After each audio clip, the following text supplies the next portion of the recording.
Halo Mambuers, jumpa kembali di channel Sgo Mambu. Kali ini kita akan mereview film Flirting Schooler yang diperankan oleh Pak D. Stephen Chow. Bagaimana alur filmnya? Yuk langsung saja kita sentolop. Cerita diawali dengan berkumpulnya para warga untuk berebut kaligrafi bekas di depan sebuah rumah. Lalu, scene pun berganti ke seorang pria yang bernama Tuong Pak Fu yang kelihatannya hendak mulai menggambar sebuah lukisan. Dan ternyata, wah, asem. Ketika sedang asiknya membakar ayam kecap, datanglah seekor teman lamanya Pak Fu yang kita sebut saja Ucok yang bermaksud untuk meminjam uang kepada Pak Fu. Awalnya Pak Fu enggan meminjamkan uang ke Ucok karena Pak Fu tahu kalau Ucok selalu kalah dalam berjudi.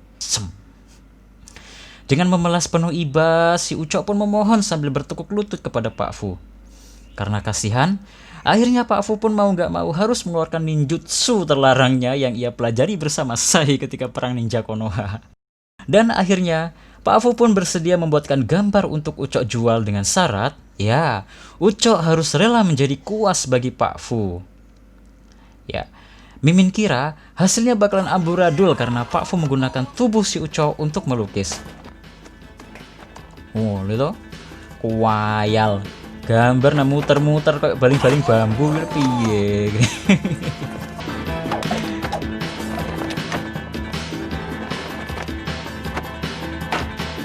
Setelah disembur guys, mak telumpi.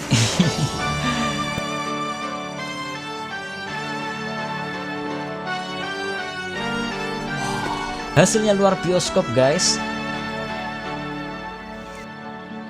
Selain pintar membuat puisi dan melukis, Pak Fu juga terkenal pemimpin dari keempat cendekiawan dan juga memiliki 8 istri yang cantik-cantik.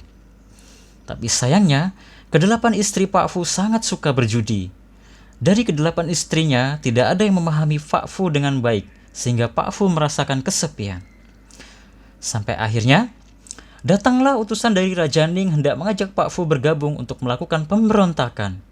Tapi karena tidak mau, akhirnya Pak Fu bersama ibunya pun harus berpura-pura sakit parah supaya tidak diajak bergabung. Tapi ternyata itu pun sudah diprediksi oleh utusan Raja Ning, sehingga mereka membawa seekor tabib untuk memeriksa Pak Fu. Wah, yo kowe.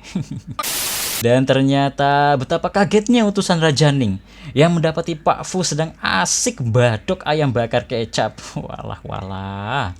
Karena merasa curiga ditipu, akhirnya utusan itu pun menyuruh seekor tabib yang ia bawa untuk memeriksa denyut nadi Pak Fu.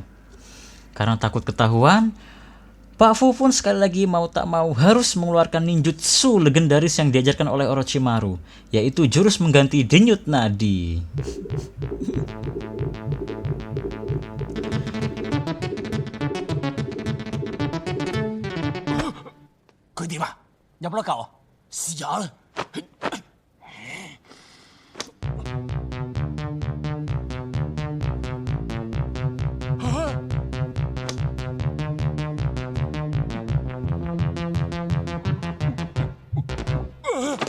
Dan setelah mengetahui bahwa Pak Fu menderita sakit yang parah, akhirnya utusan Raja Ning pun keluar bersama seekor tabib yang ia bawa.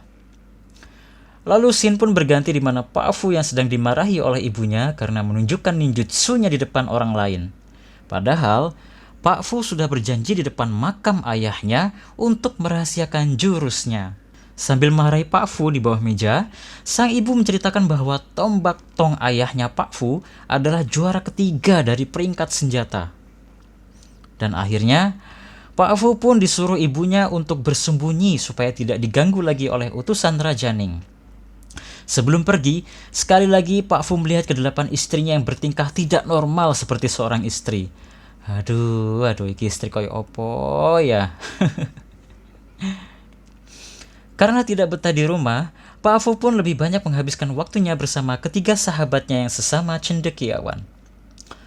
Lalu scene pun berganti di mana 4 cendekiawan termasuk Pak Fu dan Ucok tengah berjalan di pusat kota sambil bergaya ala K-popers, di mana para gadis-gadis pun berlomba-lomba menghampiri mereka. Di tengah asyiknya tamasya, Ketiga temannya Pak Fu malah bercerita betapa mereka iri kepada Pak Fu yang mempunyai 8 istri cantik. Padahal mereka tidak tahu bagaimana ke-8 istri Pak Fu yang sebenarnya. Aduh. Karena melihat ada seorang gadis yang berjalan sendirian di jembatan, ketiga teman Pak Fu pun meminta diajarkan bagaimana cara berkencan dengan seorang gadis yang baik dan yang benar. Adegan sangat dramatis guys, sing jomblo ojo iri yo.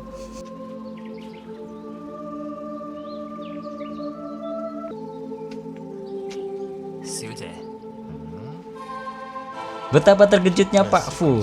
Bukannya mendapatkan bidadari yang cantik, tapi malah melihat seekor laki-laki bertulang lunak jadi-jadian. Oh no, Karena sudah berjanji dengan teman-temannya, Pak Fu pun merayu banci jahanam tersebut. Dan alhasil, bukannya berhasil merayu, malah banci tersebut menodongkan senjata ke Pak Fu. Oh no, Akhirnya, Pak Fu pun harus mengeluarkan ulti dari Chow untuk menghajar banci jadi-jadian ini. Dan bukannya membantu, si Ucok salah satu 4 cendekiawan ini malah menyusul banci tersebut nyemplung neng kali. Aduh cok, hombreng tak kowe cok. Setelah puas menghajar banci jadi-jadian itu, Pak Fu beserta ketiga temannya pun dikagetkan karena ada keramaian di jalan. Karena mendengar banyak keramaian, Pak Fu bersama ketiga temannya pun datang menghampiri untuk mencari tahu.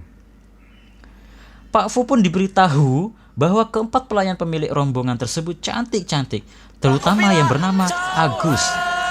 Chehong.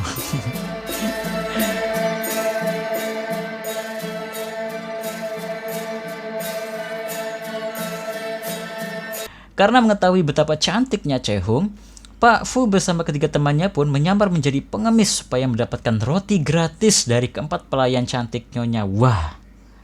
Tetapi karena ditinggal oleh ketiga temannya yang sudah duluan berburu, tinggal Pak Fu yang nekat menerobos barisan pengemis supaya mendapatkan roti dari Chehong.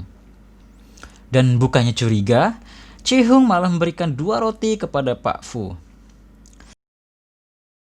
Sambil berdiri dan memegang roti, diam-diam Pak Fu memperhatikan Chehong yang asik bermain bersama para pengemis. Sambil melihat senyum manis Chehong, Pak Fu pun ternyata terpikat hati olehnya.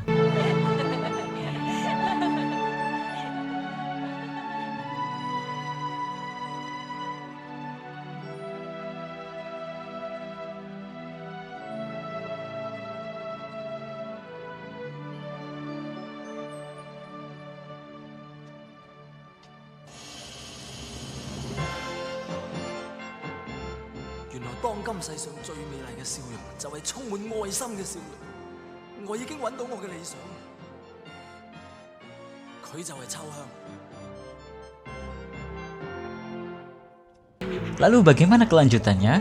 Apakah Pak Fu akan menemukan cinta sejatinya? Lanjut di part 2 ya guys. Jangan lupa subrek and like. Jangan lupa komen apabila kalian ingin merequest film-film terbaru. Assalamualaikum warahmatullahi wabarakatuh.